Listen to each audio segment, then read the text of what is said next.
ఇప్పుడు ఇదే Varma local non local issue లేవనెత్తుతున్నటువంటి ఎస్విఎస్ వర్మ పవన్ కళ్యాణ్ ఆయన పోటీ చేస్తే కనుక నేను స్వచ్ఛందంగా తప్పుకుంటాను అనే మాట మీ అభిమానుల నుంచి వస్తుంది.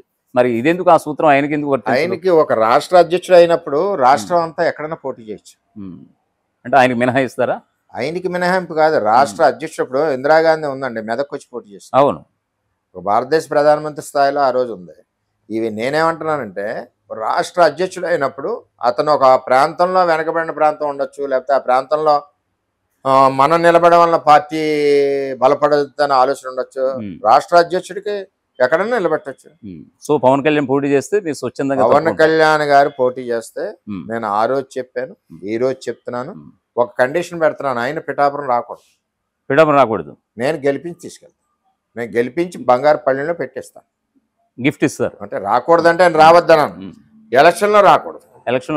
ఎందుకంటే మేము కష్టపడిన బలం 18 ఏళ్ళ నుంచి నియోజకవర్గంలో నేను కష్టపడిన బలం, ఆయన అభిమానం, ఆయన ఫోటో పెట్టి మీరే ప్రచారం చేస్తారు. నేను ప్రజల్లో ఉన్న నా బలం అన్నీ కలిసి ఇప్పుడు అన్నారు చూసారా, భారతదేశంలో నాది రికార్డు వచ్చిందండి. అవునండి, అలాగే రికార్డు ఆయనకు వచ్చేలాగా నేను గెలిపించిస్తాను. సో ఆయన ఫోటో పెట్టి మీరే ప్రచారం చేస్తారు. పవన్ కళ్యాణ్ గారు వచ్చి, లేదా చంద్రబాబు నాయుడు గారు వచ్చినా చేస్తాం, లోకేష్ గారు వచ్చినా చేస్తాం. వాళ్ళిద్దరికి కూడా ఇదే కండిషన్.